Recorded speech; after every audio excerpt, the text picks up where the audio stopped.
बेटा chapter number 8 human health and disease. ठीक है, तो सबसे फर्स्ट टॉपिक है इसमें वो है हमारा हेल्थ।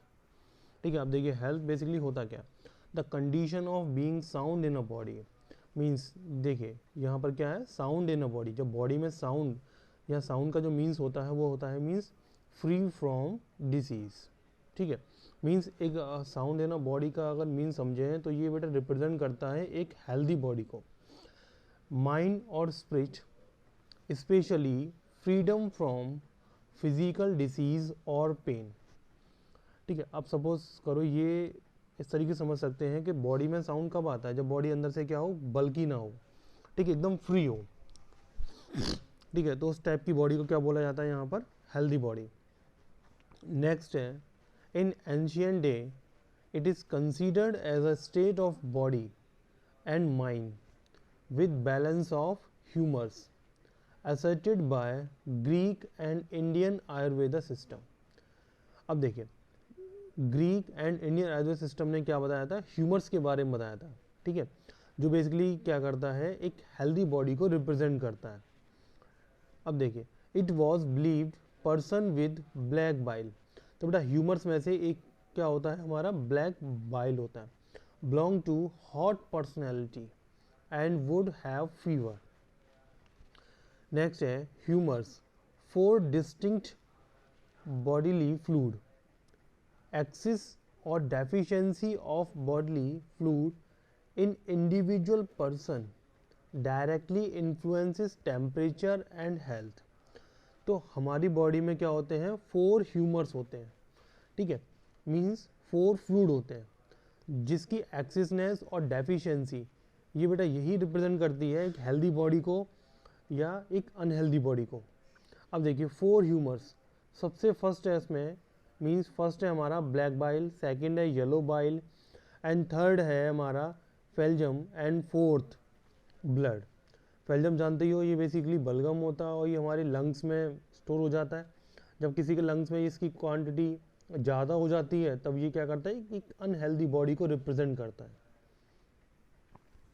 अब देखिए हेल्दी बॉडी बेसिकली क्या आता है, food, proper food and diet, exercise, family and friends. Means ये आ गया हमारा क्या, सोशली हेल्थ को रिप्रेजेंट करता है। ठीक है, proper sleep and stress management. ठीक है, तो बेटा ये सारी चीज़ें अगर प्रॉपर अमाउंट में होंगी, ठीक है, अगर हमारा ये जो चार्ट है, इस चार्ट के थ्रू हम समझ सकते हैं कि ये हमारा एक फिजिकल हेल्थ को रिप्रेजेंट करता है, सोशल हेल्थ को रिप्रेजेंट करता है। ठीक है, और ये हमारे क्या, मेंटली हेल्थ को रिप्रेजेंट करता है। अगर हमारी प्रॉपर हमको नींद नहीं आती या हम स्ट्रेस ज़्यादा लेते हैं तो यहाँ पर हमारा क्या होगा, मेंटली हेल्थ जो होगी हमारी वो डिस्टर्ब हो जाती है। ठीक है, इसके बाद आता है हमारा factor influencing health. The first है इसमें genetic disorder, deficiencies a child born with and deficiency या डेफिसिट चाइल्ड इनहेरिटेड। नेक्स्ट है इन्फेक्शंस। ठीक है, इसके बाद है हमारा life style, food and water, rest and exercise and habit. ये सारी चीज़ें क्या करती हैं, हमारी हेल्थ को इन्फ्लुएंस करती हैं। नेक्स्ट है health is generally means free from illness और डिसीज, इंजरी और pain, lack of physical fitness.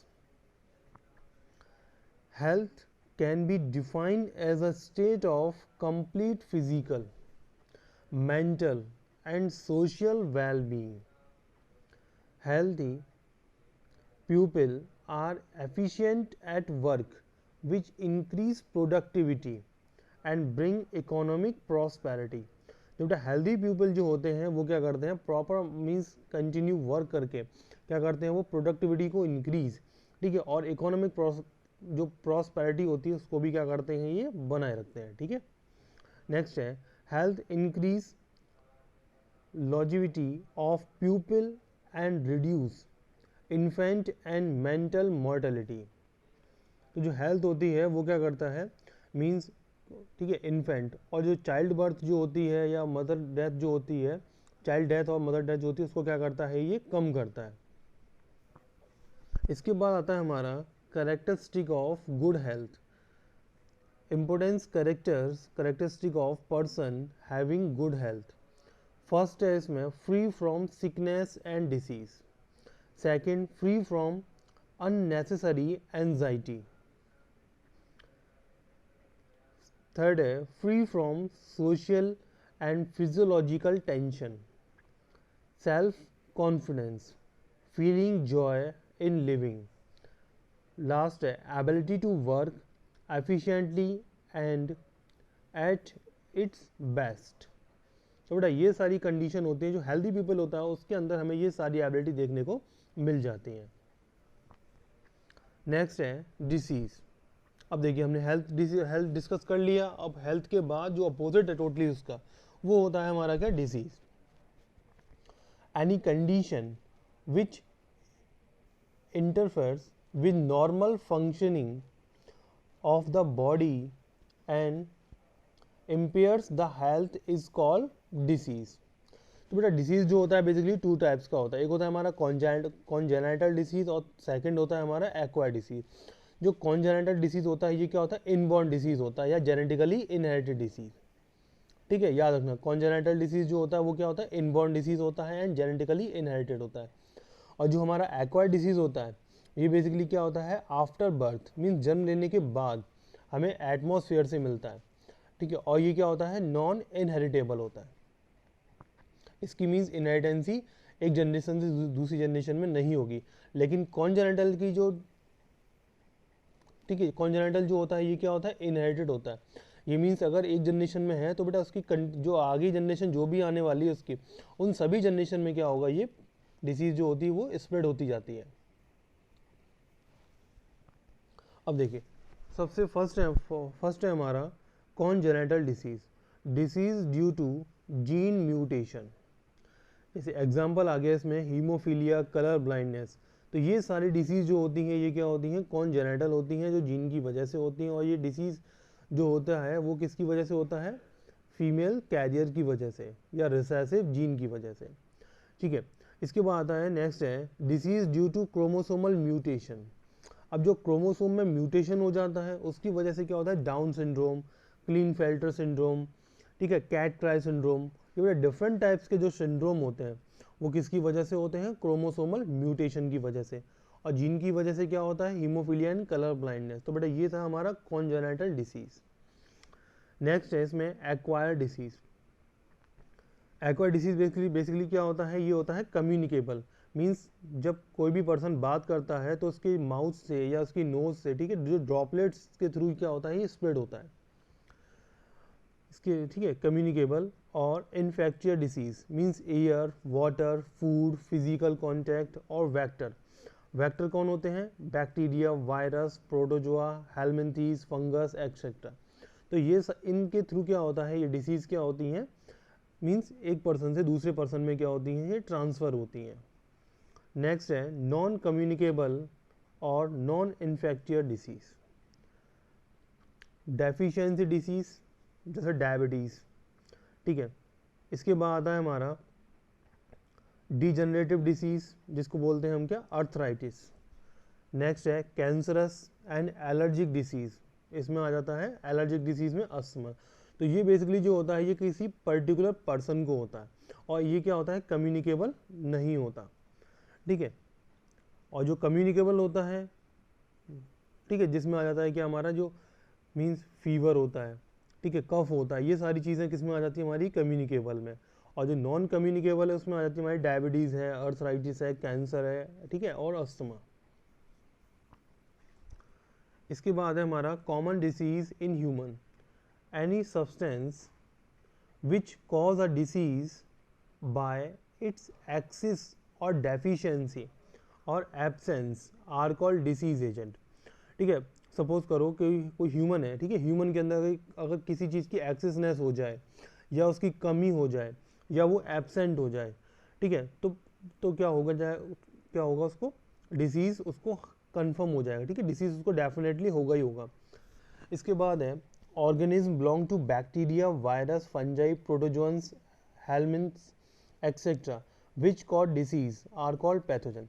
जो बेटा डिसीज कॉजिंग जो माइक्रोब्स होते हैं, ठीक है, माइक्रो ऑर्गेनिज्म जो होते हैं जो डिसीज को कॉज करते हैं उनको क्या बोला जाता है, पैथोजन बोला जाता है, जो डिसीज को क्या करते हैं, फैलाते हैं, ठीक है, जिनकी वजह से डिसीज ह्यूमन के अंदर होती है, उसको क्या बोला जाता है, पैथोजन। नेक्स्ट है pathogen act as parasite by living on in host और कॉज हार्म।